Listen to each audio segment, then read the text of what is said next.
Buenas noches, gracias por la sintonía. Hola Choco, ¿cómo estamos, caballero? Firme como rulo de estatua. Bueno, señores, bienvenidos. Hoy tenemos un programa muy especial porque hoy vamos a estar en estéreo con la interna colorada. Mientras mi colega Amina va a estar con Horacio Cartes, está ya desde hace un rato con Horacio Cartes en otro canal. Nosotros vamos a estar con el contendiente, el que aparece hoy como el principal, quien va a disputar con más fuerza la interna colorada y se la va a disputar al cartismo, o sea, a Horacio Cartes, independientemente de quién sea su candidato. Estamos hablando de Hugo Velázquez, vicepresidente de la República. Esta noche va a estar con nosotros, un montón de cosas que tendrá que responder y veremos cómo se calienta la interna colorada. En la semana fue, digamos, una de las figuras más importantes. Pero antes vamos a hablar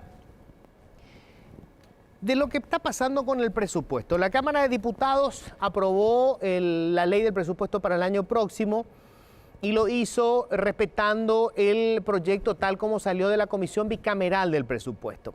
Vos te acordarás que ya el domingo pasado les hablé de esto, porque pasó algo muy grave. Esa Comisión Bicameral del Presupuesto le metió un tijerazo al Fondo para la Excelencia de la Educación y la Investigación. Es un fondo que se creó ya hace varios años, un fondo en el que se depositan los recursos que recibe Paraguay en compensación por la cesión de su energía en Itaipú. Ese dinero se va acumulando, es un fondo que permite blindar el dinero para que no lo usen en otra cosa que no sea educación y en proyectos concretos que están establecidos en la ley que creó ese fondo. O sea, esto era justamente para que no nos pase lo que finalmente nos está pasando. En teoría esa plata no se podía tocar, la tocaron. ¿Qué es lo que pasa? El dinero se acumula y los proyectos que se aprueban no son para un año, se van extendiendo a lo largo del tiempo. Los proyectos son principalmente para lo que se llama primera infancia. Estamos hablando de preparar a los niños en los primeros años de su vida, que son los años en los que se crea la capacidad de aprender. Esto no es algo que estemos inventando, esto ya lo sabe la ciencia. Entre los 4 meses y los 5 años de edad, se construyen las conexiones en el cerebro que son las que determinan el nivel de inteligencia o la capacidad de aprender que tiene una persona. O sea, ahí se define buena parte del futuro de la gente. Y este fondo destinaba buena parte de sus recursos, o va a destinar, porque esto se va a seguir ejecutando justamente a la primera infancia. Ahí había miles de niños que tenían que recibir, por ejemplo, la visita de una maestra mochilera y de un nutricionista que iba a ver si estaba recibiendo los estímulos y la alimentación necesaria. Iba a ser una visita casa por casa, 5.000 niños tenían que recibir esta visita. Se habla del prejardín, estamos hablando antes del jardín de infantes, 90 espacios se iban a crear para esto, cerca de 3.500 niños de entre 3 y 5 años tenían que recibir esta atención. ¿Por qué no van a recibir? Ese fondo, según cuando se hizo la proyección inicial, tenía que llegar a recaudar o llegar a tener, digamos, en depósito 865 millones de dólares hasta el 2023. O sea, hasta el 2023 esa era la plata que iban a enviar desde Itaipú. Le metieron tijerazos ya. Este año, por ejemplo, usaron parte de la plata para pagar el arancel cero en las universidades.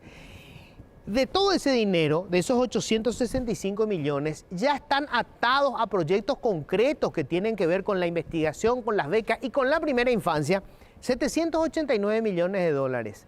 Con los tijerazos que le metieron en el Parlamento, este año 23 millones de dólares, el año próximo otros 17 millones de dólares, ya se recortó el presupuesto en 40 millones de dólares. Cuando los diputados dicen que no es cierto que se haya tocado la plata, mienten, y mienten de manera alevosa, y saben que están mintiendo, porque sacaron ya el dinero que se tenía que recibir en los próximos años. O sea, esos niños no tienen cómo financiar, o no hay cómo financiar para esos niños estos programas. Pero el argumento que usan los diputados, y acá viene lo miserable de esta historia, es que se vieron obligados a hacerlo, a usar esa plata que ahora iba a estar disponible, porque hay urgencias que cubrir. Y eso puede sonar hasta razonable. Vos decís, bueno, veamos después dónde conseguimos la plata. No se sabe de dónde va a salir el dinero. Pero vamos a suponer que tengamos una urgencia terrible, por ejemplo, en la salud. Ellos crearon un fondo especial y metieron de diferentes lugares el dinero. Entre ellos, del Fondo para la Excelencia en la Educación. En realidad le sacaron al Ministerio de Educación y cubrieron el agujero del Ministerio de Educación con el dinero del fondo. Pero ¿en qué usaron, por ejemplo? Porque en total ese fondo especial que ellos crearon es de más de 340.000 millones de guaraníes. Y te dicen que es, por ejemplo, para salud. Y efectivamente uno mira y ve que destinan plata a los hospitales regionales, a, por ejemplo, comedores comunitarios, a el hospital de clínicas. Y decimos, bueno, qué bien. Pero ¿cuánta plata le destinan a eso? A los hospitales, 20.000 millones. A los comedores comunitarios, 5.000 millones. A clínicas, 20.000 millones. Resulta que también destinan fondos para crear nuevos cargos. ¿Cuánto destinan para eso? 114.000 millones de guaraníes. O sea, en realidad la plata es para poder cubrir la creación de cargos. Volaterapia que es para salud. Volaterapia que es para los comedores comunitarios. Para eso es 5.000 millones, 20.000 millones. 114.000 millones de guaraníes es para crear cargos. Ahora, vos me podés decir, bueno, pero son necesarios crear cargos en los hospitales, en la policía. Mirá este detalle final. Dentro de la ley del presupuesto, estos pillines metieron 2 artículos de los que nadie había hablado hasta ahora. Un artículo dice que el Parlamento va a poder contratar gente sin concursar. El segundo artículo dice que van a poder recategorizar a sus funcionarios sin que se haga concurso de oposición. O sea, nos mintieron, le sacaron la plata a los niños para crear un fondo para financiar la contratación y el ascenso de sus correligionarios en la administración pública, porque estamos en el año anterior a las elecciones. O sea, van a financiar su campaña política con la plata de los niños. Hay una sola calificación que le corresponde, y digo ya, con todo respeto a sus madres que deben ser señoras sumamente honorables, pero estos diputados son unos hijos de puta. Señores, bienvenidos. Esto es Políticamente Incorrecto. Bueno, enseguida el vicepresidente de la República, precandidato colorado a la presidencia de la República. Muchas cosas vamos a hablar con él, no solamente obviamente la interna colorada. Es el representante del gobierno. Vos sabés que, por ejemplo, tenemos que hacer algo con Itaipú. ¿Qué va a pasar con Itaipú? Brasil obviamente espera que, respetando el acuerdo, se baje el precio de la tarifa. Nosotros queremos que se mantenga. Todo eso tenemos que discutirlo. Un paro se convirtió en los últimos días probablemente en el hombre más atacado por un sector del Partido Colorado. Es el vicepresidente de la República y por ahora precandidato a la presidencia en el 2023. Señores, está con nosotros Hugo Velázquez.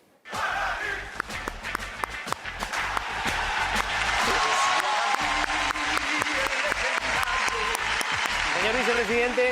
Me gusta, Luis. Por favor, ponete cómodo. Gracias. Gracias por venir. Gracias a la invitación. ¿Por qué vos sos fanático de guaraní? Súper fanático. Mi otra serio? pasión. ¿En serio? Sí. Esperemos que te vaya mejor con la política. No, porque estamos ¿cómo punteros. Están punteros. Estamos punteros. ¿Puedo decir que eso puede ser premonitorio? Vamos a ver, pero siempre me fue mejor en la política que a Guaraní. Esperemos que... Bueno, Hugo, primero que nada, ¿sos el candidato de Colorado Añetete a la presidencia? Soy candidato a presidente de la República, provengo del movimiento Añetete y como que en este momento, Luis, se están acercando muchísimos dirigentes de distintos movimientos, como incluido mucha gente de Honor Colorado, de Esperanza Republicana, de Participación Republicana, del propio movimiento que yo presenté para estas internas, Compromiso Republicano, y muchos movimientos regionales Entonces creo que vamos a establecer y a formar y a fundar un nuevo movimiento como para que todos se sientan partícipes desde el inicio de un nuevo movimiento, porque siempre en política hay que cuidar que uno no se sienta de segunda ni de tercera hora. Entonces, de momento que uno crea un nuevo movimiento, todo el mundo se empodera de ese movimiento, entonces hace que todo el mundo se sienta mejor.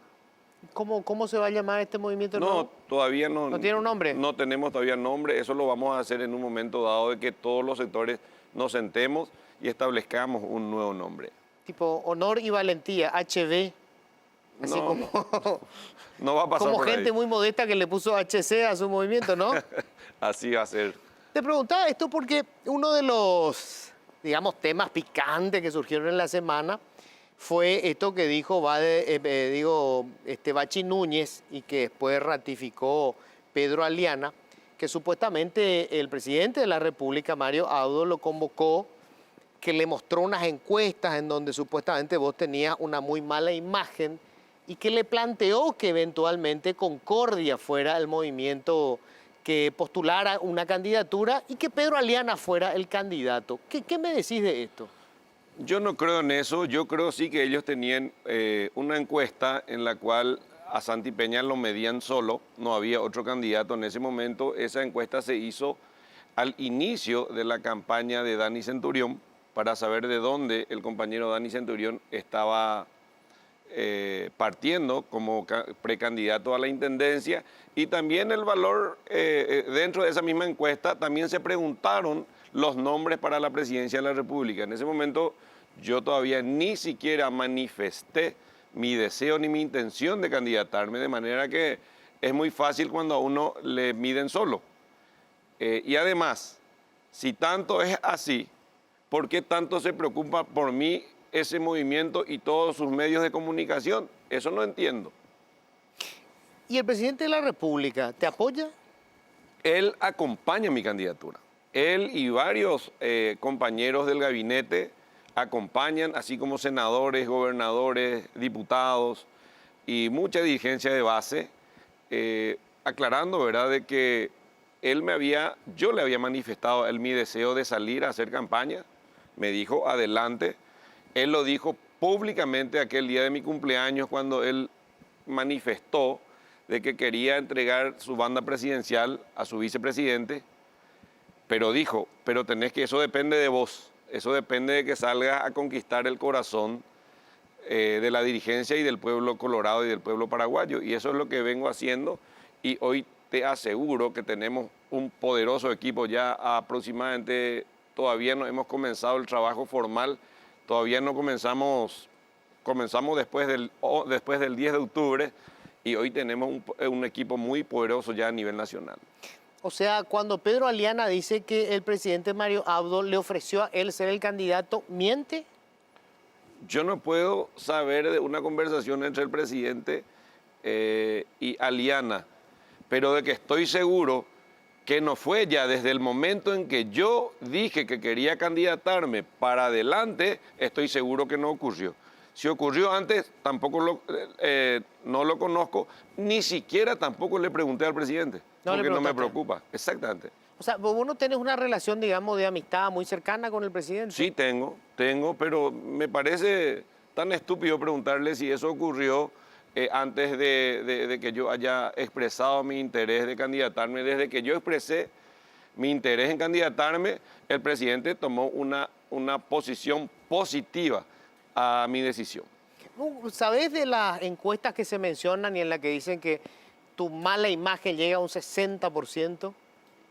No conozco, sinceramente no conozco. Recién nosotros en este momento vamos a comenzar a hacer las encuestas cuantitativas y cualitativas, recién desde este mes, porque de hecho yo me tengo que medir desde el momento en que yo salgo a hablar de mi candidatura, que oficialmente lo vengo haciendo después del 10 de octubre. Lo anterior era apenas una expresión de deseo en la cual no podía todavía salir a trabajar porque no podía anteponer mi interés de ser candidato a la presidencia de la República por encima del interés del partido de salir de de buena manera de las municipales.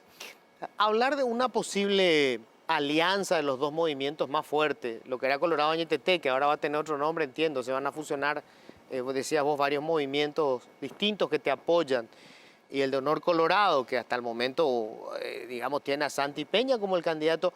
Suponer una unidad y un consenso es imposible, Hugo. Eso no va a ocurrir. Eso no va a ocurrir, Luis. Nosotros creemos en la democracia, creemos en las luchas internas, que es el camino que siempre eligió el Partido Colorado para que sus bases siempre estén entrenados en las elecciones. Y nosotros siempre fuimos democráticos y hacemos que el pueblo colorado sea quien elija quién va a ser su representante. Y no entre cuatro paredes diciendo, a mí me parece que fulanito y menganito tienen que ser los candidatos para que no haya internas feroces dentro del partido. Yo estoy seguro que le vamos a enfrentar a Honor Colorado, estoy seguro que vamos a llegar a las internas para la candidatura presidencial y va a ser el pueblo colorado quien elige quién va a ser su representante y no personas entre cuatro paredes. ¿Se necesita mucha plata para ganar la interna colorada? No sé si mucha plata, pero sí se necesita plata sobre todo para mover una estructura tan grande como el Partido Colorado. En el caso de Santi Peña, si él es el candidato, sabemos que la plata la va a poner Cartes y sabemos que no hay límite para lo que puede aportar su billetera. ¿Quién va a ser o quiénes van a ser los financistas de Hugo Velázquez? Muchos amigos empresarios que están desde el momento que yo salí a hablar de candidatarme y enfrentarme al cartismo, muchos muy buenos empresarios paraguayos se han acercado a comprometerse conmigo en que van a colaborar para esta campaña presidencial. Eso que dicen que es un grupo de empresarios de frontera, árabes, libaneses, que son los que van a poner la plata, ¿qué decís a eso? Eso no es cierto y precisamente porque sectores empresariales que se sienten amenazados por el cartismo son los que los que me van a acompañar. Y te aseguro que la gente de frontera no tiene ningún problema con Horacio. Me dijeron que por allí, no sé si Horacio Cartes mismo dijo que el modelo tuyo de peajero de los tiempos de cuando era fiscal ya no es sostenible. ¿Qué le decía a una cosa como esa? Y le recuerdo que su tabacalera, cuando yo era fiscal adjunto de Ciudad del Este, por la lucha que tuvimos contra la piratería y la falsificación en ese momento y que desapareció definitivamente la falsificación de Ciudad del Este, sobre todo en el tema cigarrillo, hizo que él quede como el único, porque él en ese momento trabajaba de manera legal, haya crecido enormemente su fábrica, porque nosotros combatíamos la falsificación y él se sintió muy fortalecido por ese motivo. ¿Qué supondría si el candidato Horacio Cartes gana la interna y después gana las presidenciales? Y es la decisión del pueblo. Pero ¿qué supondría en la práctica? O sea, porque digamos, vos te enfrentás al cartismo. ¿Qué supone que el cartismo tome el poder? Y sencillamente, otra vez, partidariamente, es dejarle de lado a todos los dirigentes del partido que van a trabajar por él para ganar unas elecciones. Van a volver otra vez los gerentes a manejar las instituciones del Estado y quizás en el siguiente gobierno él ya genere otro tipo de empresas en donde le va a hacer una competencia también al Estado, como está ocurriendo. Ustedes saben de que el presidente de la INC hoy es presidente de SECOM, el presidente de Petropar es el que le maneja su negocio de combustible. Es decir, así es muy fácil entrar, conocer el negocio desde el Estado y luego salir y reclutarle a toda esa gente para sus empresas privadas. Si Santi Peña fuera a ganar la candidatura y fuera presidente, el presidente no sería él. Pero de eso estamos todos seguros. Precisamente Santi Peña hace y dice lo que le dice. Hoy su empleador, porque él es empleado de Horacio Cartes. Eso todo el pueblo paraguayo sabe, de que si Santi Peña gana las elecciones, va a ser la persona que esté ejecutando las órdenes de Horacio Cartes. Él no tiene ninguna autonomía. ¿Y tiene un proyecto Horacio Cartes? O sea, ¿vos crees que él, mantener el poder, ya sea de manera personal o a través de un gerente, como decís vos, apunta a algo que busca él con eso, o hay un modelo que tiene Horacio Cartes? Él necesita del poder para estar tranquilo en en todo lo que hace referencia a su propia persona. ¿Por qué necesita? Y él no puede estar fuera del poder porque necesita protección en los distintos negocios que él está teniendo. ¿Porque sus negocios son ilícitos? No quiero hablar de ilicitud porque cuando lo digo acá tengo que probarlo, pero sin embargo todos sabemos de que los cigarrillos que él está enviando al Brasil se van de contrabando. ¿El poder de Cartes es solamente el dinero o él es un líder político? El poder de Horacio Cartes exclusivamente depende de su dinero. Vas a tener que cargar, obviamente, siendo el vicepresidente de la República en tu campaña, con los errores que haya cometido la administración de Mario Abdo. ¿Vos sabés eso? Claro, formo parte del gobierno. Es una mochila pesada. No sé, sinceramente, y en otro momento quizás tenemos que sentarnos a hablar de los logros de este gobierno y de lo que se puede mejorar. Yo estoy seguro que nos hemos equivocado en varios aspectos, pero haciendo las cosas. Es decir, nosotros nos tocó un tiempo muy difícil, pero sin embargo, la parte más difícil que nosotros tuvimos era en la época de pandemia, y hoy por hoy Paraguay es uno de los países mejor ubicados desde el punto de vista de la economía, de manera que evidentemente no nos equivocamos. Primero, en la primera etapa de la pandemia, en donde se decidió guardar todo, preservar la vida a la economía y comenzar a equipar la salud pública, no nos salió mal. Nosotros no habíamos tenido esa primera oleada de muertos. En esa segunda sí nos tocó a nosotros. Adolecimos de un mes y medio de falta de vacuna o de la suficiente cantidad de vacunas. Sin embargo, 3 o 4 meses después ya tenemos vacunas suficientes. Inclusive, hoy por hoy tenemos que ver la posibilidad de donar otra de esas vacunas porque la gente increíblemente no se quiere vacunar y ya pueden vencer, ya tienen fecha de vencimiento. Es decir, podemos hablar muchísimo en otro programa para hablar de lo que fue los éxitos y quizás los errores de este gobierno, pero yo, por eso digo, yo asumo este gobierno como un gobierno exitoso. ¿Cuáles crees vos que fueron los errores? Lo más importante que siempre digo, nosotros no tuvimos la capacidad de comunicar todo lo que el gobierno hace a nivel nacional.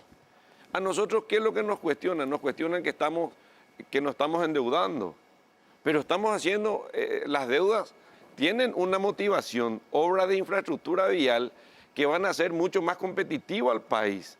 Es decir, nosotros, mayor va a ser la deuda con el pueblo paraguayo, con nuestros hijos y con nuestros nietos, que sigamos en un país donde no tenemos obras de infraestructura vial.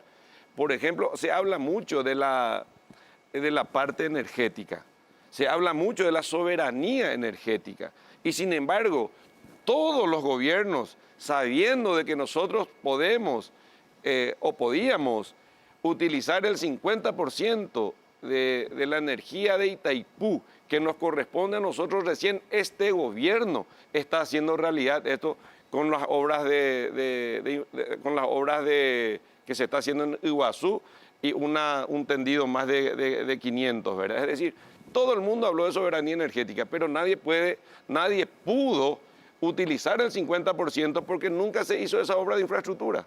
Recién ahora nosotros estamos en condiciones de utilizar el 100% de la energía que nos corresponde. Después te iba a preguntar más sobre el tema de Itaipú, porque me parece que es una cuestión clave. Con Pero mucho gusto. antes, ¿estás descuidando tu rol de vicepresidente por hacer campaña? Absolutamente, absolutamente.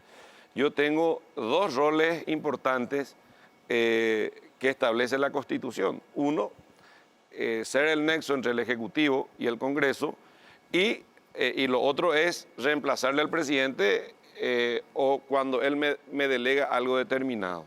Al contrario, yo hago mucho más de lo que constitucionalmente me corresponde. Bueno, pero justamente la conexión con el Parlamento. Y te quiero preguntar, sobre todo, cómo tu liderazgo político, que entiendo lo estás construyendo dentro del gobierno, se refleja en lo que hacen los parlamentarios de tu movimiento y de tu partido. Vos fuiste al Parlamento con el ministro de Hacienda. Sí. En tu calidad de vicepresidente de la República, les explicaste lo importante que era recomponer el presupuesto del Fondo para la Excelencia en la Educación, al que le metieron un tijerazo en la bicameral. Así es, Explicaste con detalles. así es. Y después la mayoría de los diputados de tu movimiento y de Honor Colorado votaron a favor del recorte que le hizo la bicameral. Y sencillamente y lastimosamente, ellos quisieron modificar el presupuesto enviado por el Ejecutivo, y entre ellos la modificación está en la creación, en meterle el tijerazo al FEI y... Sí, crearon un fondo especial para cubrir otros gastos. Asimismo, y lastimosamente, el interés electoral de muchos diputados hace de que dejen de lado lo más importante para acompañar lo planteado por la bicameral de presupuesto a los efectos de que ellos comiencen a crear cargos, rubros, etcétera, etcétera. Es decir, lastimosamente miraron su interés personal dentro de un año que llevaba a venir a hacer pura campaña política, que al interés superior al interés general. Ahora, uno supone que debería ser el rol del vicepresidente, que hace el nexo con el Parlamento, porque no es solamente un nexo, digamos, formal, es un nexo político. Entonces, la pregunta es, ¿fracasó el lobby de Hugo Velázquez? Por eso todos los diputados colorados priorizaron su cuestión electoral y reventaron, digamos, parte del presupuesto de educación. Aún no, tenemos el Senado, yo creo y confío plenamente en el Senado. Además, dentro de lo que es el presupuesto general de gasto de la Nación, es la Cámara de Senadores quien da la última palabra. Es decir, pueden modificar lo que quieran en la Cámara de Diputados, pero finalmente la Cámara Revisora del Presupuesto General de Gasto de la Nación es la Cámara de Senadores, y el Senado tiene la última palabra en lo que se hace referencia al presupuesto general de gasto. Eso quiere decir que de alguna manera la Cámara de Diputados, por decirlo en términos muy groseros, los diputados andan por su cabeza, Hugo. O sea, al final, digamos, no hay ninguna disciplina partidaria ni responsabilidad con el gobierno del que forma parte, porque es su partido. Y yo realmente no quiero llegar a ese extremo, pero ustedes vieron que el sector de Honor Colorado, a través de sus voceros, habían expresado y habían mentido de que los fondos de la excelencia no iban a ser tocados. Sí. Y sí se tocaron, y vos sabés, Luis, que sí se sacaron tocaron. un comunicado. Claro. Sacaron un comunicado rechazando el recorte, y después toditos los diputados de Honor Colorado votaban por el recorte. Así mismo, pero ellos mienten diciendo de que no hubo tal recorte. Pero está bien, en el Senado, y el Senado tiene la última palabra, y creo que ahí vamos a modificar esta situación, Luis. ¿Vos crees que se va a corregir ahí? Yo creo que se va a corregir. Ahora, ¿qué pasa con otros proyectos? Yo soy un entusiasta de las reformas que se plantearon. Yo creo que hay tres muy buenos proyectos de ley en el Parlamento. El que plantea una reforma de las compras públicas, el que plantea crear la carrera de la función pública y una nueva ley de disciplina fiscal. Los tres absolutamente necesarios. Están dormidos en el Parlamento. ¿No debería ser tu rol hacer el lobby para que eso corra, Hugo? Sí, y lo hago. Es más, toda la ciudadanía a través de los medios también hacen referencia a la necesidad que tiene el país de llevar adelante estos tres proyectos de ley. Sin embargo, yo lo que puedo hacer es pedir primero es enviar este tipo de leyes porque yo me había comprometido a eso. Ahora, yo no tengo ninguna posibilidad de forzarle al Congreso que tome la decisión de estudiar o no. Cada uno tenemos nuestro rol. Mi rol es de llevar, de pedir, de mostrar los proyectos de ley del Ejecutivo o de cualquier otra ley que le interese al Ejecutivo, pero no tenemos la posibilidad de forzarle al Congreso que comience a estudiar. Cada uno tenemos nuestro rol y el rol del Congreso también es la de llevar adelante estos proyectos de ley. Ahora, yo a veces me planteo cómo se llegó a este nivel de, por usar un término, anarquía a nivel de partido, Hugo, porque este es un gobierno colorado, más allá de los movimientos internos y de la puja interna, es un gobierno colorado. Este gobierno colorado plantea reformas que son esenciales. Este gobierno tiene mayoría colorada en la Cámara de Diputados y mayoría colorada en la Cámara de Senadores. Para cualquier gobierno en el mundo, eso es tener toda la facilidad para poder aplicar su programa de gobierno. No tenemos mayoría en senadores. ¿Los colorados no? No, solo somos 17 ahí. Bueno, ok. Digamos que en la Cámara de Diputados. Pero ni siquiera en la Cámara de Diputados pasan estos proyectos de ley. Así mismo, pero te voy a recordar, y siempre fue así, Luis, el Partido Colorado es tan grande que dentro del Partido Colorado está el oficialismo, está la oposición. Acordate que nuestro gobierno comenzó ya con la ausencia de muchos parlamentarios. El presidente del Partido Colorado no participó con nosotros en el momento de la asunción al cargo. Es decir, nosotros comenzamos totalmente divididos por el problema que hubo de que no le hicieron jurar ni a Horacio Cartes ni a Nicanor Duarte Frutos. Entonces ellos nos hicieron responsables a nosotros de la decisión que tuvieron los parlamentarios y desde ese momento estábamos divididos el Partido Colorado. O sea, así nosotros comenzamos este gobierno. Ahora, eso hace inviable cualquier gobierno. Si el partido de gobierno está dividido y va a boicotear al gobierno de turno, nunca vas a poder ejecutar políticas públicas de fondo. Sí, pero hubieron momentos en que nos arreglábamos, impulsábamos cosas importantes. Pero duró poquísimo eso. Y duró poco, pero finalmente yo no me quejo del Congreso. Yo finalmente no me quejo porque en todo lo importante tuvimos el respaldo del Congreso, no solamente dentro del Partido Colorado, sino del Congreso en sí.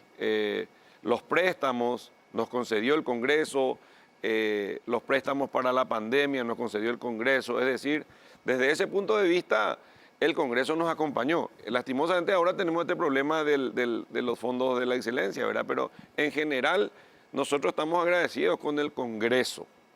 Sin embargo, sí, nosotros partidariamente comenzamos divididos. O sea que es notable, pues yo estaba mirando cómo votaron. Los que apoyaron el proyecto del Ejecutivo eran mayoritariamente los de los partidos minoritarios de la oposición. Así es. Ellos todos votaron a favor de la propuesta del Ejecutivo. Así es, increíble. Nosotros explicamos y con el argumento de que no era cierto lo que nosotros decíamos, la mayoría absoluta votó en contra.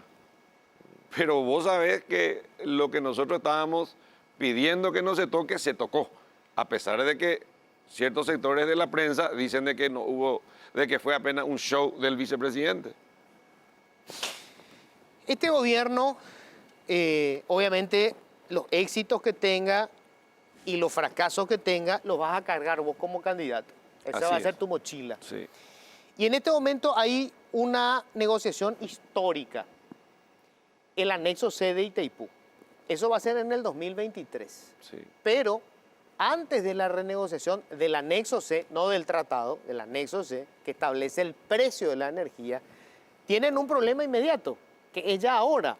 Ahora Itaipú tiene que fijar el precio de la tarifa. Y el anexo C dice que el precio de la tarifa es el resultado del costo de producción, que incluye el pago de la deuda, los royalties, los gastos sociales, etcétera. La deuda se pagó casi en un 70% ya. Cae en 600 millones de dólares. Sí. Y obviamente Brasil plantea lo lógico, que se aplique el anexo C y que baje el precio de la tarifa. Vos sabés que si ese precio de la tarifa baja a 18 dólares, como pide Brasil, el gobierno, el presidente y vos van a ser considerados unos traidores. ¿Cómo van a enfrentar esto? y ya se planteó esto, que se mantenga el precio. Oficialmente Paraguay ya planteó que se mantenga el precio hasta el 2023. Es decir, eso ya tomó posición del gobierno y ya le planteó a su par brasilero, el canciller, de que se mantenga el precio de la energía hasta el 2023. Ahora, es un planteamiento. Tienes que Claro. conseguir que tu contraparte te acepte. Así es, pero esa es la posición oficial del gobierno paraguayo y eso vamos a defenderlo. ¿Y vos crees que se va a conseguir esto? ¿Qué pasa si no se consigue? Y vamos a negociar. Quizás no consigamos todo, consigamos parte, ellos tampoco consigan todo lo que quieren, consigamos parte, consigan también una parte. Entonces vamos a ver, por eso vamos a sentarnos a negociar. Con respecto a la cuestión del anexo C, la cuestión de fondo, digamos, ¿cuál es tu posición, Pero Hugo? te Sí. voy a aclarar, justamente de cualquier manera vamos a poner que baje a 18. Nosotros estamos preparándonos para utilizar el 100% de la energía que nos corresponde. Y al usar el 100% de la energía, uno, tenemos para desarrollar nuestro país y mientras no necesitemos todo, tenemos la posibilidad de vender al mercado privado ¿De Brasil? del Brasil y de la Argentina. Pero para eso no tienen que tener un acuerdo con Brasil.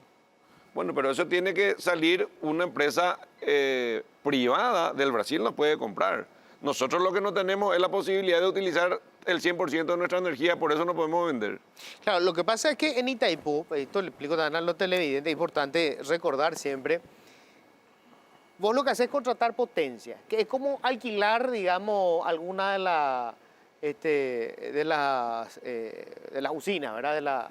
Entonces vos decís, bueno, yo alquilo esto. Lo que genere, si no lo puedo colocar en el alquiler, lo voy a pagar igual. Así O sea, es. si nosotros, porque con antelación tenemos que decir, nosotros contratamos nuestro 50%. Así es. Y tenemos que pagar. Y Así eso es. cuesta un montón de plata. Así mismo. Estamos hablando de 200, 300 millones de dólares. Así mismo. Si no conseguimos colocar esa energía, tenemos que inventar la plata de algún lado porque a Itaipú le vamos a tener que pagar. Así es. Entonces, tenemos que tener garantizado el negocio y venderle a Brasil. Así mismo. Pero no tenemos eso. Porque todavía no terminó esta negociación. ¿Y cuándo Y tenemos tiempo para hacer exactamente todo eso. tenemos un año? ¿Sí? El año que viene. Y tenemos tiempo. Tenemos tiempo a la par de estar llevando adelante esta negociación. También tenemos que llevar adelante con la posibilidad de que no consigamos dónde colocar nuestra energía. O sea, esto es alquilar la turbina, digamos. Sí. Es como que alquilar la Sí. turbina. Cuesta un montón de plata. O sea, hay que reconocer que Brasil hasta el momento asumió alquilar todas las turbinas que nosotros no alquilamos. Sí. Y pagaron por eso, usen o no usen la energía. Así mismo. Pero ellos ¿Verdad? usan todo. Ellos usan toda la energía. Ahora, para que nosotros podamos usar toda nuestra energía, todavía hay un montón de obras que tenemos que hacer. Que tiene que hacer la ANDE. pero llegamos cómodamente al 2023. O sea, vos me decís que para el 2023 nosotros vamos a poder, primero físicamente, traer toda nuestra energía Así y es. vamos a tener a quién venderle. Y eso es lo que también tenemos que hacer a la par de hacer estas obras de infraestructura para utilizar el 100% de nuestra energía de Itaipú, también tenemos que saber qué vamos a hacer con ella. Y yo estoy seguro de que nuestros técnicos de la ANDE ya tienen bien estructurado qué vamos a hacer. ¿Y vamos a poder venderle a Brasil? Yo creo que sí, ¿por qué no? El otro tema que tiene que ver con lo que vos harías si fueras presidente. Me gustaría saber, por ejemplo, un tema que Marito desechó desde el Vamos, reforma constitucional. Si vos te convirtieras en presidente, eso hay que hacerlo obviamente en los primeros años de gobierno. ¿Plantearías una reforma de la Constitución? Yo creo que es necesario una reforma constitucional, no solamente para el famoso tema de la reelección, sino ya desde el 92 ya hay grandes diferencias, hay organismos constitucionales que creo que tenemos que reformarlo, pero esto yo no voy a plantearlo como una cuestión de mi gobierno, pero sí lo voy a hacer en función a una conversación con todos los sectores políticos y sociales. Si coincidimos, porque si uno comienza a hablar ya como una cuestión de plan de gobierno o la intención de un gobierno, ya comienzan a haber problemas. Sin embargo, si nos reunimos entre todos los actores políticos y sociales y coincidimos de que es necesario en ese momento hacer una reforma constitucional, yo creo que eso sí va a funcionar. Tengo que hacer una brevísima pausa. ¿Me esperás, Hugo? ¿Cómo no? Porque no quiero cortar la entrevista, me parece que hay tanto que hablar. Además, digamos, hoy sos uno de los potenciales presidentes en el 2023. Entonces, tus ideas me interesan y mucho. Estamos nosotros con el vicepresidente de la República, Hugo Velázquez, precandidato a la presidencia de la República. Hugo, si llegaras a ser presidente, como lo tuyo va a ser, digamos, un esfuerzo titánico de unir diferentes movimientos internos. De hecho, si ganás las internas será porque el músculo de las seccionales volvieron a activarse y consiguen superar el dinero que puede venir del otro movimiento. Pero si llegás después a la presidencia, ese aparato va a querer alimentarse. Y la historia nos dice que ese aparato se alimenta con dinero público. ¿Cómo podemos tener nosotros la certeza de que esto no va a ser después una repartija para todos los que ayudaron a que vos ganes? Porque ya el Estado no da para eso, Luis. Nosotros vamos a ser bien claros en lo que queremos. En nuestro discurso ya vamos a establecer nuestra línea de conducta como presidente de la República. El Estado ya no da. Tenemos que ponerle a los mejores hombres. Tenemos que hacer una lucha titánica en este país para superar ese tipo de hechos, ¿verdad? Que lo venimos superando, sinceramente. Siempre tenemos problemas y cuestionamientos de la dirigencia porque lo venimos haciendo en cada gobierno. Hoy ya no es posible, Luis, de que eso pueda ocurrir, sobre todo dentro de la visión que nosotros tenemos como partido y como país de fortalecer las instituciones republicanas. De manera que a mí me gustaría fortalecer un ministerio público, me gustaría un poder judicial independiente, que funcionen las instituciones. Ahí va a terminar este tipo de hechos en el Estado. ¿Qué pensás del nombramiento de Víctor Ríos como ministro de la Corte? Yo confío en la capacidad intelectual, en el coraje que tiene Víctor Ríos. Yo estoy seguro de que él no va a politizar la Corte Suprema, no va a politizar el Poder Judicial. Yo creo que él tiene la certeza de que su mundo político hoy terminó y comienza otra etapa de funciones en el servicio público para él. Yo confío mucho en la capacidad y en el coraje que tiene Víctor Ríos. Y sobre la ratificación de Godoy como defensor del pueblo, ¿qué opinión te merece? Y bueno, fue una decisión de la Cámara de Diputados, Luis. Paso. ¿Una mala decisión? Paso. Decís vos que ya no van a incurrir en esto del reparto de cargos. Ahora mismo la Cámara de Diputados acaba de aprobar este recorte para educación. ¿Para qué? Para crear cargos. Para crear cargos y para garantizar el subsidio a los partidos políticos. Yo puedo responder porque lo que voy a hacer como Poder Ejecutivo. Pero el Congreso está integrado por todos los partidos políticos. Es decir, esto es una corresponsabilidad de todos los sectores integrantes del Congreso y no una responsabilidad del Ejecutivo. Es decir, el Ejecutivo envió un proyecto de presupuesto acorde a las necesidades, acorde a lo que el país necesita, estableciendo el futuro de los niños y de los jóvenes. Y si te toca el Congreso, que está integrado por todos los sectores políticos, entonces no es responsabilidad del Ejecutivo, Luis. Quien vaya a ser presidente en el 2023 va a tener que tomar decisiones fuertes, costosas en términos políticos, porque hay bombas que nos van a explotar.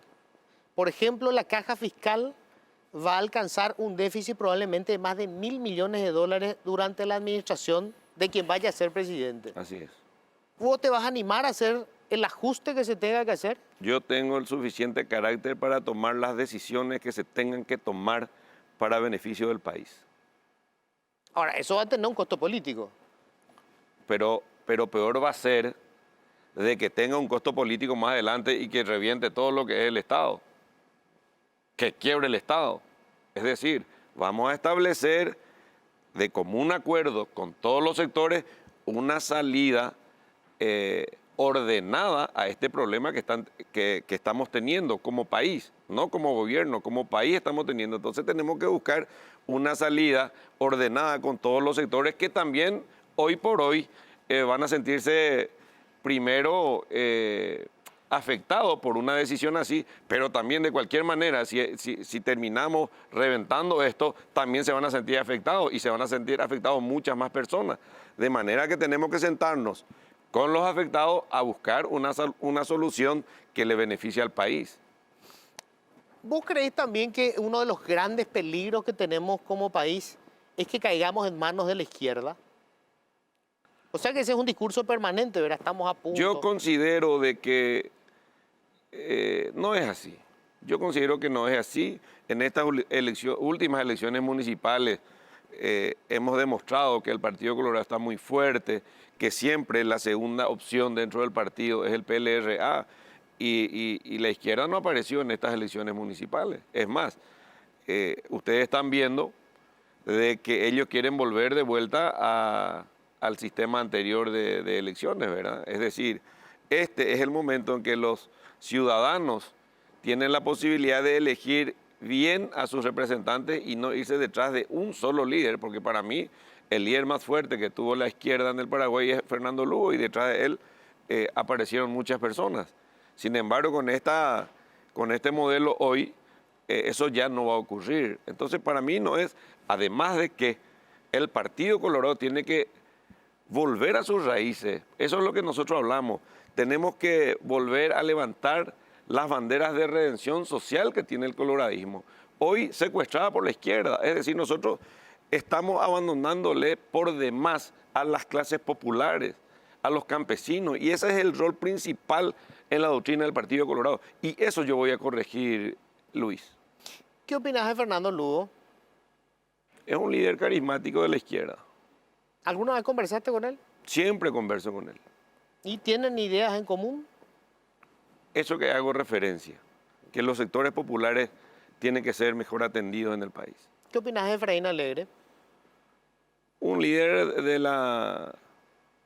del PLRA, pero para mi gusto, por demás conflictivo. ¿Tenés trato con él? Muy poco, muy poco. ¿Y Blas Llano? Un político también de la oposición que es la antítesis de Efraín y que tiene sus luchas. Responde Horacio Cartes. Hay mucha afinidad entre el movimiento de Blas Llano y el cartismo. ¿Vos crees que es necesaria una ley de prensa? ¿Hay excesos en la prensa que hay que controlar mediante la ley? Hay excesos en la prensa, pero yo no creo que la solución sea a través de una ley amordazarla. Yo creo de que en este momento también tiene su contrapeso la propia prensa por las redes sociales, de manera que la que nos quiere vender lo que no es, la irrealidad cuando quieren vender los medios de comunicación, inmediatamente uno se siente fortalecido a través de la verdad que inmediatamente aparece en las redes sociales. O sea, ¿preferís una prensa con exceso que una ley de prensa? Yo prefiero eso. Con respecto a el gasto público, recién te decía, estamos con estas situaciones explosivas, el tema de la caja fiscal, hemos llegado más o menos al límite de la capacidad de endeudarnos, o sea, ya no tenemos mucho margen. Y hay un montón de inversión social que todavía se tiene que hacer. ¿Cuál es la salida? ¿Hay que tocar los impuestos? No, yo no creo que la salida sea aumentar impuestos. Eso es un atractivo que tiene nuestro país. Lo que sí tenemos que hacer es mejorar en la recaudación, mejorar en el control de la evasión, del contrabando. Eso es lo que creo que nosotros tenemos que optimizar para recaudar mejor y no elevar los impuestos. ¿Qué tan peligroso es el avance de la narcopolítica, Hugo? Muy peligroso. Muy peligrosa. Me preocupa a mí la cantidad de drogas que está saliendo del país. Ahora estamos hablando de toneladas. Sabemos de que nuestro país es un corredor y tenemos que mejorar el área de seguridad, ellos evidentemente quieren entrar en la política para que se sientan protegidos esos corredores que hoy existen en nuestro país. ¿Hay gente de la política que está vinculada con ellos? Siempre se dice, algunos ya, sobre todo en el interior de la República, de que hay sospechas de que políticos están involucrados en estos hechos. Recién estábamos siguiendo también con nuestro equipo de producción. En este momento, a estas horas, o hasta hace minutos, estaba con Mina Feliciangeli en la tele el señor Horacio Cartes. Le preguntaron qué opinaba de vos y dijo algo que yo te mencioné antes, que ya creo que repitió en otro lugar, que tenés una práctica de peajero, que fue así como tú cuando fuiste fiscal y en diferentes cargos. Peaje, entiendo yo, obviamente, hacer la vista gorda a la delincuencia que hubiera donde estaba como fiscal. ¿Qué le decía a Cartes sobre eso? Que eso son expresiones ya de un grupo político preocupado por mi campaña presidencial, se sienten ya amenazados de que van a volver a perder las elecciones, y no soy yo quien tiene medios de comunicación o el poder para apretarle a la gente, no soy yo quien estoy tratando de manipular las instituciones republicanas. Nosotros vamos a enfrentarle por eso.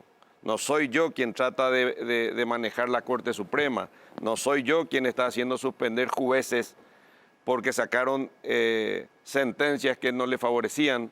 No soy yo quien está queriendo manejar el Consejo de la Magistratura. Yo creo que otro es el de política de apriete en este país. Horacio Cartes. Él es el que tiene las posibilidades de apretarle a la gente, no Hugo Velázquez.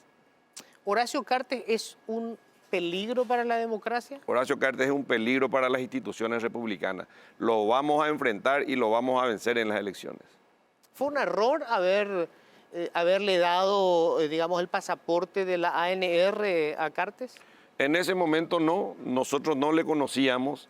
Era un momento en el cual el Partido Colorado necesitaba de una persona con recursos económicos. El Partido Colorado tiene una estructura muy grande. Él se presentaba como un empresario exitoso. Tuvo la virtud de no equivocarse y de presentarse como empresario exitoso y querer ganar la presidencia de la República.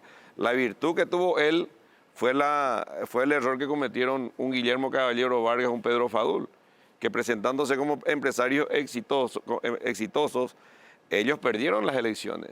Sin embargo, Horacio quiso ser presidente y se afilió al Partido Colorado, de manera que Horacio Cartes jamás hubiera sido presidente de la República si no fuera por el Partido Colorado.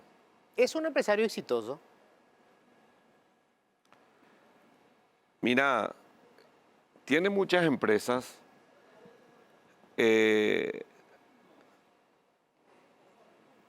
pero no sé si es exitoso.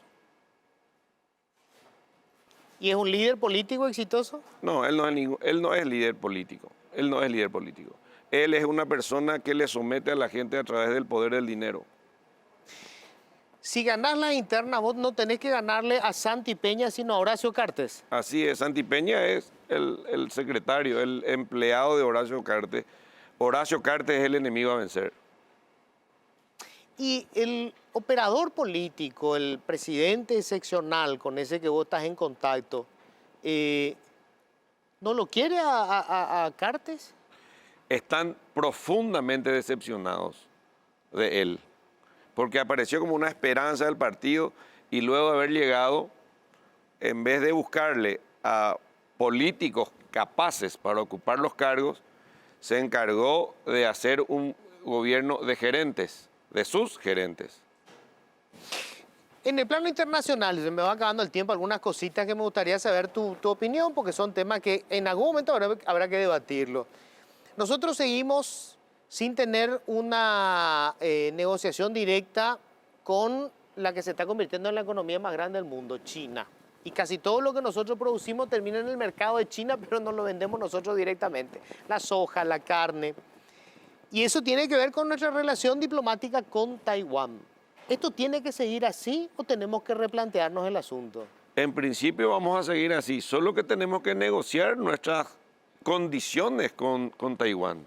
Es decir, nosotros necesitamos que Taiwán sea un mercado parecido al de China continental para nuestros productos. Es decir, nosotros necesitamos mejorar nuestra relación comercial con Taiwán para que nos sintamos la ausencia de ese mercado de la China continental. Y además ir avanzando en la posibilidad de abrir oficinas comerciales con China continental. Eso no vamos a tener ningún problema nosotros de mantener oficinas comerciales con China continental y no romper las relaciones con Taiwán. ¿El Mercosur está muerto? Yo creo que el Mercosur no está muerto, sobre todo para los países más pequeños. Para nosotros es un incentivo formar parte del Mercosur. Hay muchas empresas a nivel mundial que pueden venir a invertir en nuestro país, a generar fuentes de trabajo, porque el atractivo acá es el mercado brasileño y el mercado argentino. Y mientras nosotros formemos parte del Mercosur, con esas ventajas que da el mercado, entonces creo que es conveniente para nosotros. ¿Vos vivís de tu salario de vicepresidente? Ahora sí. Pero anteriormente yo tenía la posibilidad de ejercer la profesión, ahora no tengo la posibilidad de ejercer otra actividad. ¿Tenés empresas, comercio, estancia? Formo parte de una sociedad que tenemos una estancia en la cual hasta este momento todavía no genera lucro, es decir, invertimos y reinvertimos, es decir, tampoco eso es para el futuro. Hasta este momento, hace 14 años que estamos en eso y todo lo que produce reinvertimos, o sea, tampoco puedo vivir de eso en este momento, pero sí más adelante. ¿Qué hace? ¿Crías ganado? Cría de ganado. Cría de ganado. O sea, en el Chaco. Sos potencial ganadero, digamos. Todavía no, espero serlo. Nosotros estamos sacando 300 desmamantes al año, que es prácticamente nada, pero venimos a reinvertir otra vez eso. ¿Tenés a tu familia en el Estado? Sí, tengo, pero aclarando de que desde que soy diputado, desde el 2013 pasando por la vicepresidencia, ninguno de mis familiares que están en el Estado se han incorporado. A mí me quieren pintar como si fuera de que yo, utilizando mi influencia, le metí a mis familiares. Eso no es cierto. Ahí aparecen nombres como la de mi hermana mayor, que cuando yo era criatura, él ya era funcionaria, ahora ya se jubiló. Otros parientes que tengo que ya salieron de la función pública, pero siguen manteniendo. Y yo no reniego de que mis familiares estén en la función pública. Todos somos servidores públicos. Mi problema va a ser de que ellos sean planilleros o que no trabajen. Dignamente ellos son servidores públicos también. Tus hijos están en la administración pública, ¿no? Sí, mi hijo mayor ingresó antes de que yo sea diputado, siquiera antes del 2013.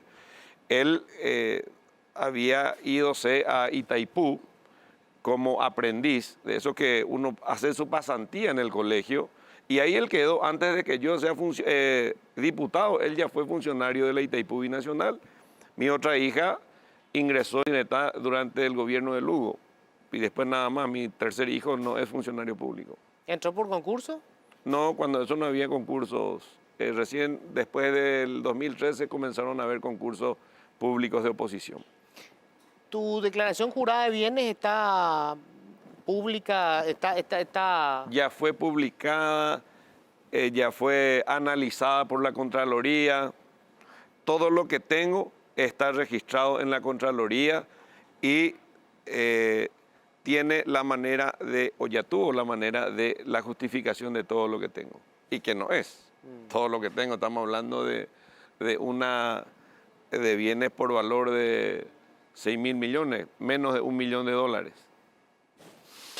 Para cerrar, Hugo... Esa es mi gran fortuna que quieren hablar. Cerca del $1 millón. Sí. Bueno, tampoco me va a decir que sos pobre, es un buen dinero. No, pero más en bienes. No cash. Bueno, para cerrar, Hugo, me gustaría sacarte un compromiso. Si es que llegas a ser candidato y después presidente de la República, ¿no te vamos a tener en tapa de diario por casos de corrupción? estoy seguro de que no van a tener razón si me sacan en la tapa, porque muchas veces ya he salido en tapas injustamente. Es decir, no voy a dar ningún motivo para que yo salga en esa tapa. Hugo Velázquez, muchísimas gracias. Cuando gustes, Luis. Gracias a vos. Bueno, lo escuchamos así al vicepresidente de la República, precandidato a la presidencia de la República para el 2023. Gracias por habernos acompañado. Que tengan todos un feliz resto de jornada.